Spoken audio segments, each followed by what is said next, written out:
Graça e paz, cara amiga, caro amigo que acompanha diariamente essas nossas meditações aqui pelas mídias sociais. Você que está me acompanhando aqui pelo Instagram, ou no nosso canal do YouTube, o canal Padre José Raimundo Escutando a Palavra, ou na minha página do Facebook, você que vai me acompanhando aqui pelo Instagram. Obrigado por cada vez que você partilha esses nossos vídeos, essas nossas lives, essas nossas meditações. Eu sou o Padre José Raimundo dos Santos, eu sou da Diocese de Amargosa, na Bahia, e aqui, diretamente de Roma, com esse badalar de sinos, eu começo a me aproximar de você nesse dia. Esse sino é o convite à oração, é o convite à escuta da Palavra de Deus neste tempo santo da Quaresma. Estamos vivendo a primeira semana da Quaresma e esta semana é uma semana que nos põe num estado de alerta. Nós vimos Jesus que foi provado, Jesus que foi tentado. E Jesus nos ensinou a oração do Pai Nosso. E na oração do Pai Nosso, Ele nos ensinou a dizer uma coisa: não nos deixeis cair em tentação. A oração é justamente esse instrumento que Deus põe a nosso favor para que a gente não ceda às pressões do maligno, às tentações do maligno na nossa vida, na nossa existência. Hoje, a pedagogia da liturgia é um convite à vida de oração. A gente precisa ser ensinado a rezar, a gente precisa ser tomado pela mão para ser conduzido a esse mistério da presença de Deus entre nós. E a primeira leitura de hoje é um convite muito interessante a entrar na oração.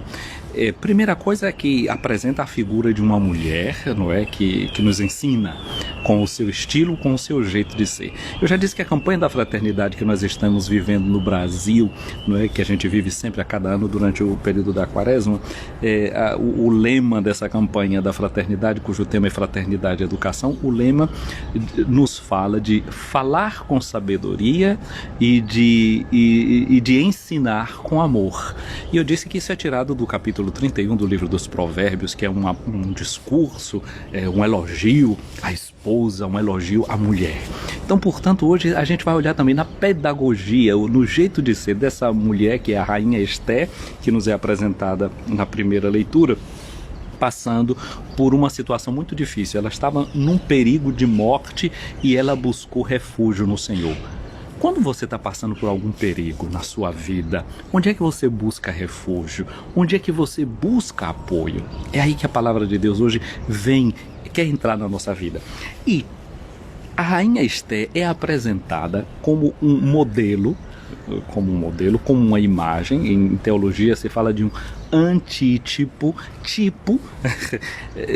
é do mundo. Hoje em dia todo mundo usa computador, e hoje em dia ninguém sabe mais, tudo teclado é digital, mas antigamente quem escreveu com máquina de datilografia, né, lembra como era, as letrinhas ficavam ali desenhadas, a gente tocava nas teclas e um braçozinho ia lá, batia numa fita e a letra era impressa numa folha de papel. E quando se trabalhava em tipografia, olha o nome, tipografia, não é? As letrinhas eram colocadas todas juntas em umas placas e depois aquilo ia imprimindo. Era um trabalho muito grande juntar letrinha por letrinha para formar as palavras, dar os espaços. Então, tipo significa uma imagem, uma figura. Então, quando a gente diz que a rainha Esté é um tipo, ela é uma figura, ela é uma imagem de quem? De Maria. A gente pode dizer, porque lembra que na festa de Nossa Senhora Aparecida, a primeira leitura é tirada justamente do livro de Esté, que reza e pede a Deus a vida do seu povo, não pede nada para ela, mas a vida do seu povo. E depois vem o Evangelho das Bodas de Caná, Maria que intercede por aquela família que estava passando por um vexame e pede a Jesus por eles. E ao mesmo tempo em que a gente diz que é um tipo, uma imagem, apresenta uma prefiguração, uma figura antecipada de Maria, a gente tem que reconhecer o seguinte: Maria é imagem da igreja. Portanto, no modelo da rainha Esté, não é, está o modelo da igreja orante. Dizer o modelo da igreja orante, eu estou dizendo que é o modelo de oração para você que está me ouvindo aí, me vendo aqui agora. É o modelo de oração para mim.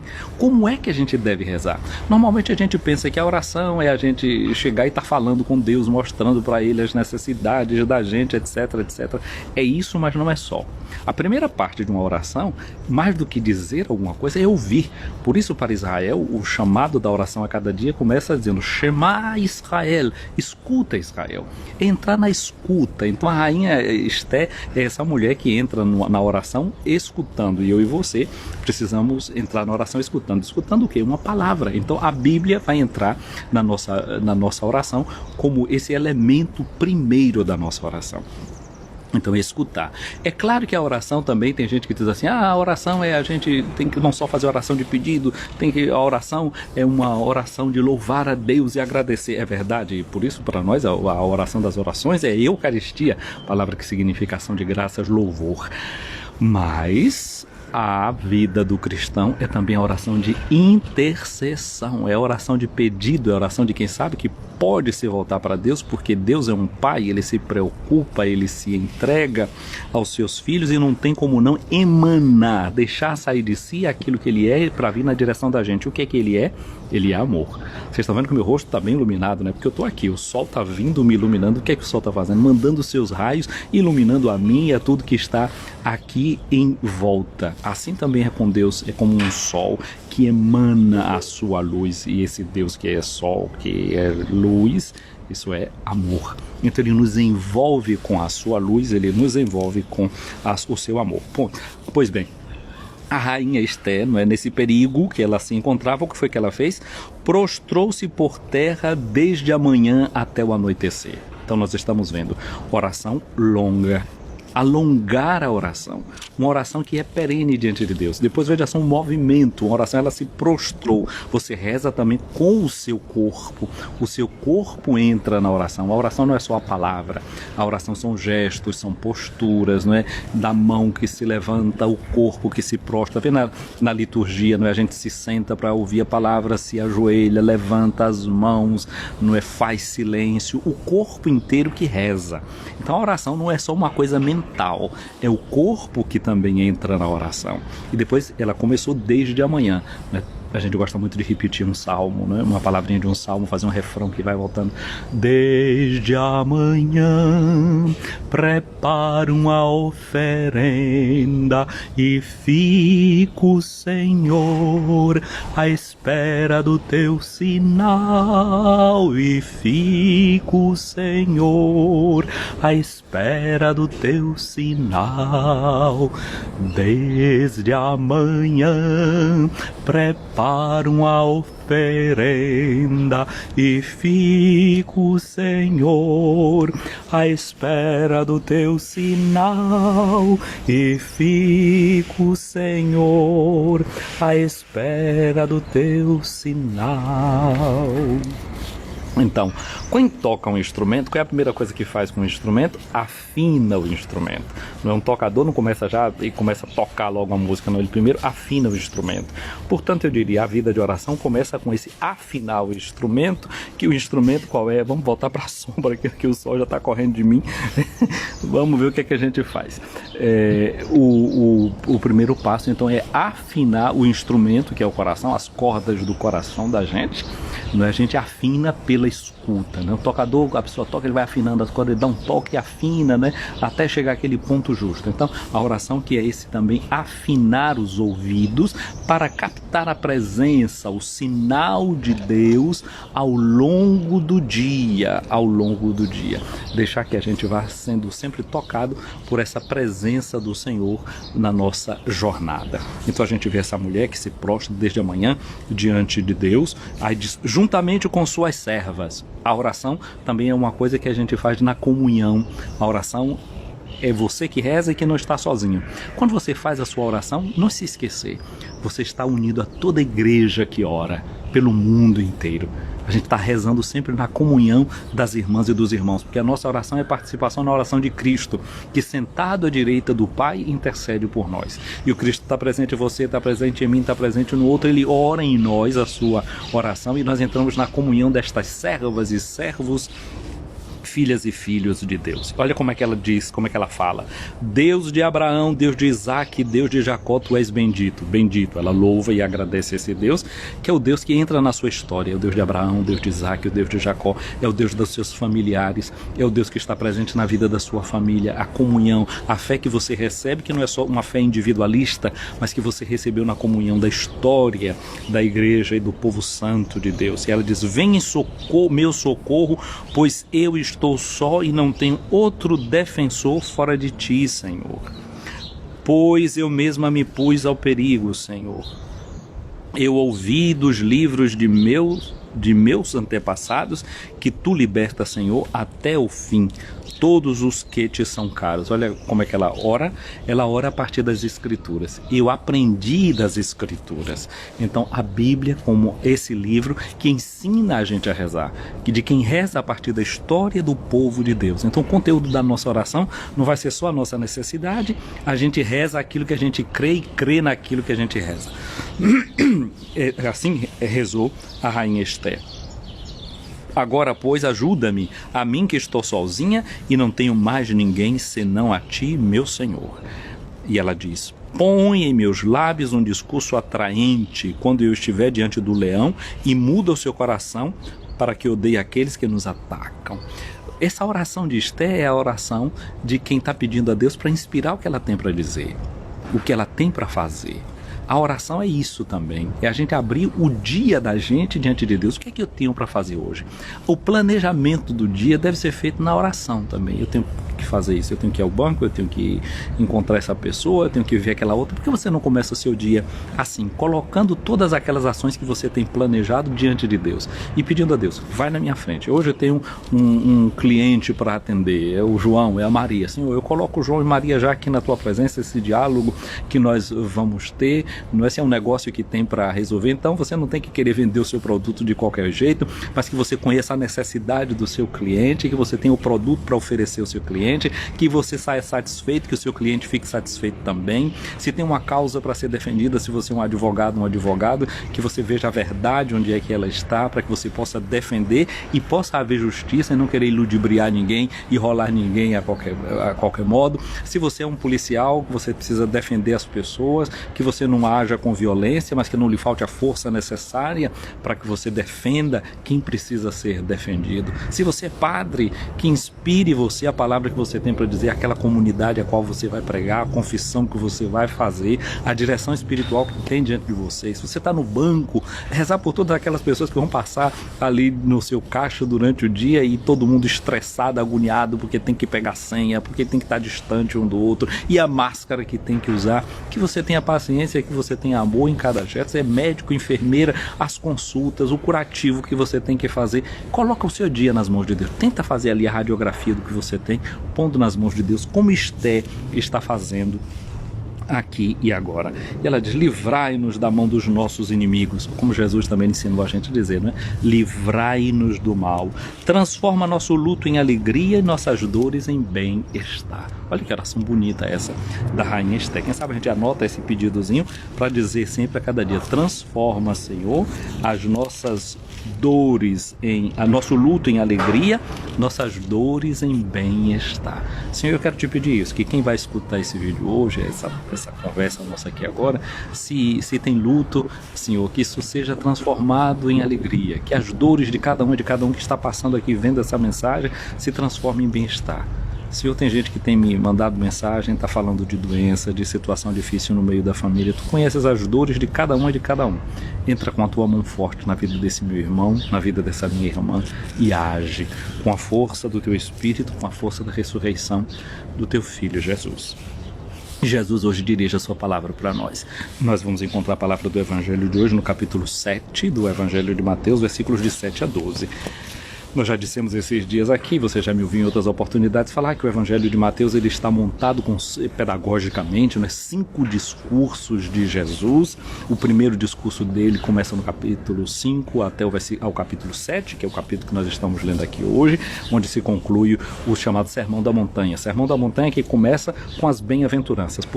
Portanto, tudo que é dito depois do capítulo 5 é forma de a gente viver as bem-aventuranças. Então, se a gente quer viver a felicidade, a gente tem que entrar nesse espírito de oração que Jesus nos aponta no Evangelho hoje.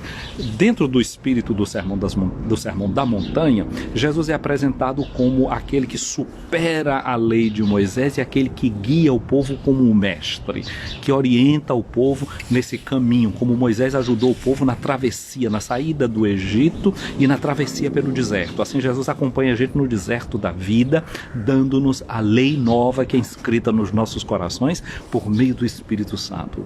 Os mandamentos foram dados a Moisés escritos em uma tábua de pedra. Agora a aliança nova é feita com o Evangelho de Cristo escrito nos nossos corações, assimilado por nós e que a gente busca viver. Então, é dentro desse contexto de Sermão da Montanha que a gente tem o Evangelho de hoje, que é uma palavra que fala da oração.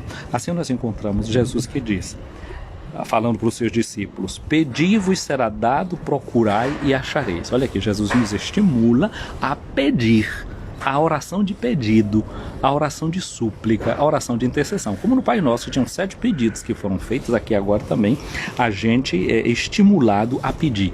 E a gente pede não porque Deus não saiba do que a gente necessita. Nós já ouvimos isso no capítulo 6 do Evangelho de Mateus, Jesus dizendo isso. A gente não reza como os pagãos rezam, que eles pensam que é por causa da conversa deles, o blá blá blá, que Deus vai atender. Deus já sabe das necessidades de vocês. Então Deus conhece as nossas necessidades. A gente não está rezando para informar a Deus das nossas necessidades. Não é isso que motiva a oração da gente. Não, a oração tem outros motivos. Pedi-vos será dado. Essa certeza de que o amor de Deus nos acompanha. Procurai e achareis. O salmista diz sempre: Senhor, é a vossa face que eu procuro. E qual é a face? É a face de Deus, é de Deus que é amor, de Deus que é Pai. Essa deve ser o grande movimento da oração da gente. E tem uma coisa que diz assim: batei e a porta vos será aberta. Batei e a porta vos será aberta. A porta de Deus que se abre para nós. Mas eu gosto de pensar também numa outra coisa. O que diz o livro do Apocalipse? O ressuscitado diz: eis que eu estou à porta e bato. Vou batendo até alguém abrir, não descanso, o amor me faz seguir. É feliz quem ouve a minha voz, abre a porta, entro bem veloz. Eu cumpro a ordem do meu coração, procuro abrigo nos corações. Então lembrar que se é verdade que a gente bate no coração de Deus, Deus também bate no nosso coração. Lembra daquela parábola que Jesus conta da necessidade de rezar sempre, que fala de um amigo que chega alguém na casa dele à meia-noite, ele acorda porque não tem pão e vai na porta do amigo e bate e diz: amigo, me dá pão aí porque chegou alguém na minha casa e eu não tenho pão. E outro diz: mas já estou deitado com os meus filhos. Ele diz: se aquele amigo continuar insistindo, o outro abre para dar o pão, mesmo se não for bom, por causa daquela insistência do outro. Então quando a gente está rezando, batendo a porta de Deus, ao mesmo tempo Deus vai batendo no nosso coração. E Deus vai batendo no coração da gente, como a gente já ouviu essa semana, no capítulo 25 de Mateus, na segunda-feira. Ele bate como? Através do necessitado, de que está precisando de pão, que está precisando de roupa, que está precisando de água, que está precisando de cuidado, está precisando de alguém que vai lá na cadeia visitá-lo. Então, na medida que eu bato no coração de Deus, Deus também bate no meu coração, para que eu aprenda dele a espalhar aquilo que dele eu recebo, o amor. Então, batei e a porta será aberta, pois todo aquele que pede recebe, quem procura encontra e quem bate a porta será aberta. Quem de vós dá ao filho uma pedra quando pede um pão? Lembra a tentação do demônio essa semana, na segunda-feira? Jesus estava com fome, ele apresenta uma pedra. Transforma em pão. Um verdadeiro pai nunca faz isso. Um verdadeiro amigo nunca vai tratar mal o seu amigo.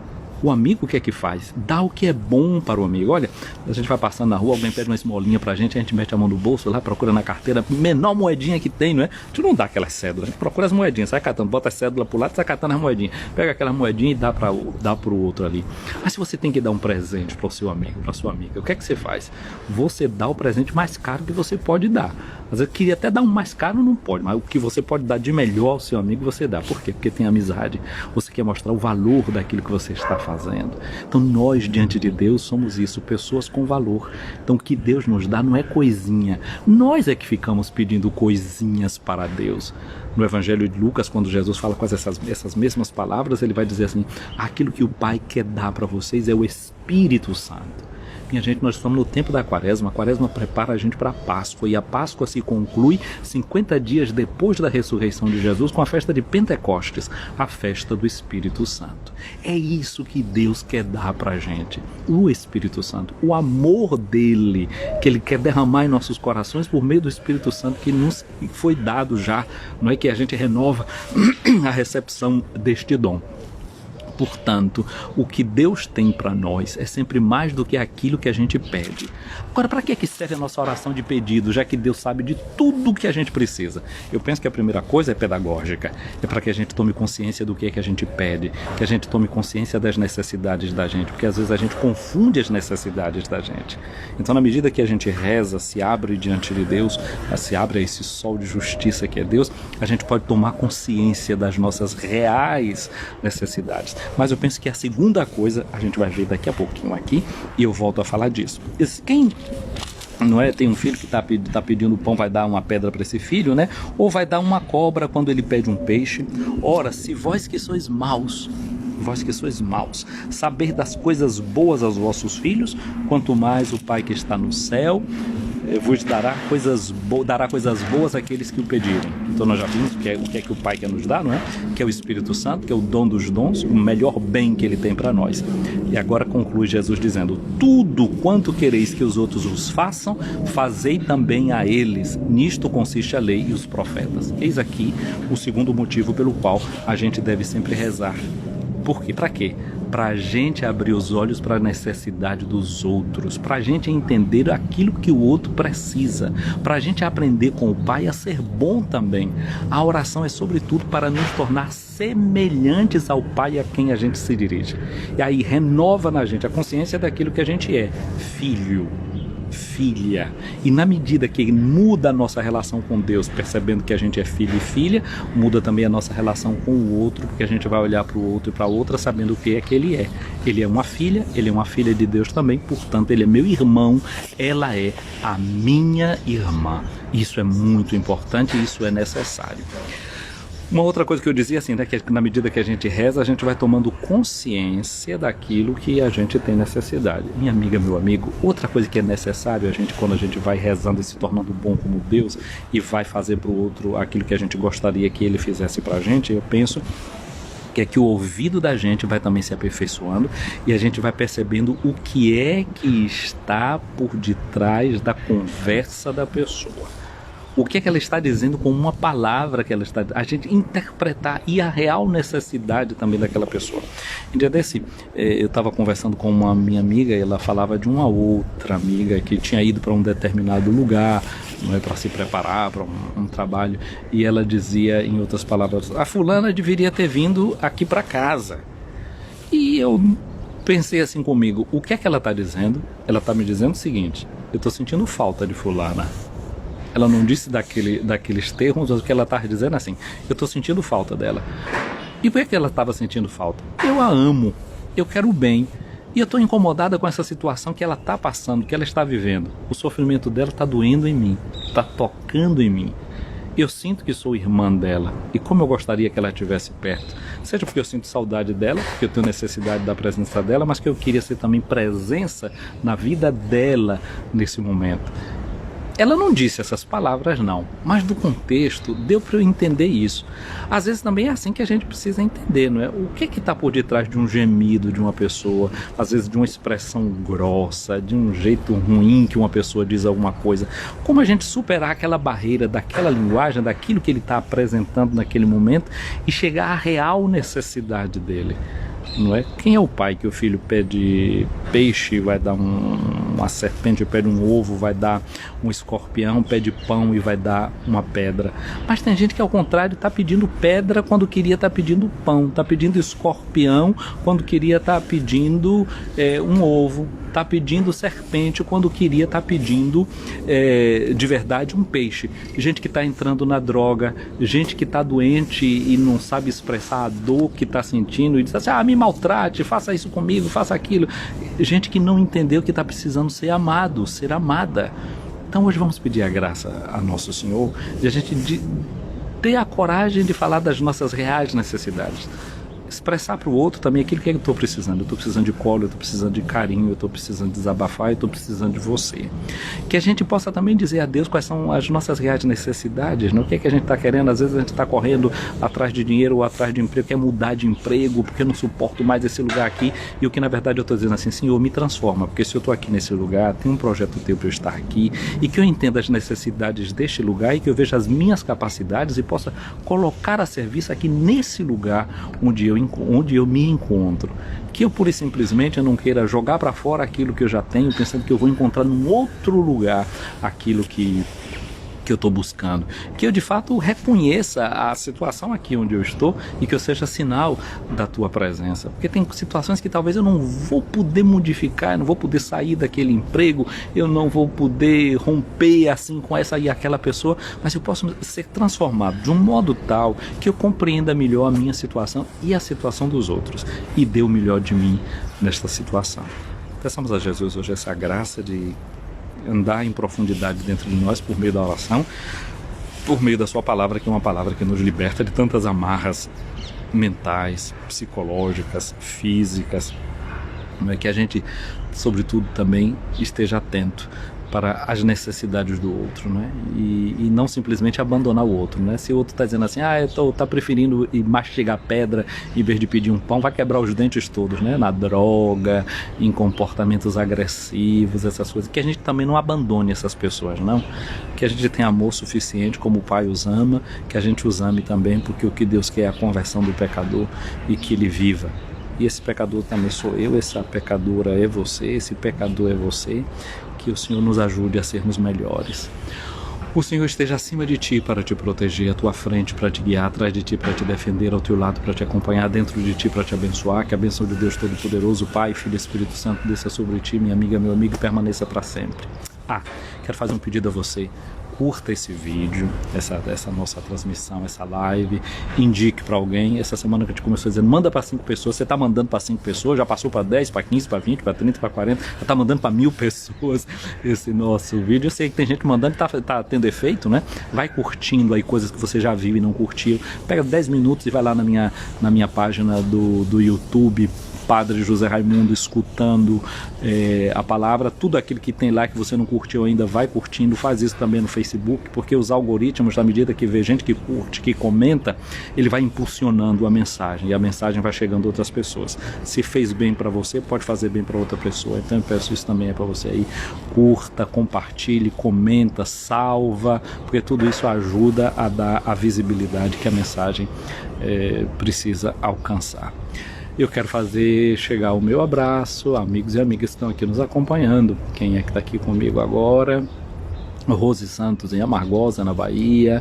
Eliane Neri, um abraço para você, bom dia para você. Odaleia aqui na Suíça, um abraço. Maurício Xavier, um abraço para você. Um abraço aqui também para Sandra, 65 86 26. Gente, abraço para cada um de vocês. Eu vou salvar aqui o vídeo e vocês vão curtindo, vão encaminhando. Fiquem com Deus.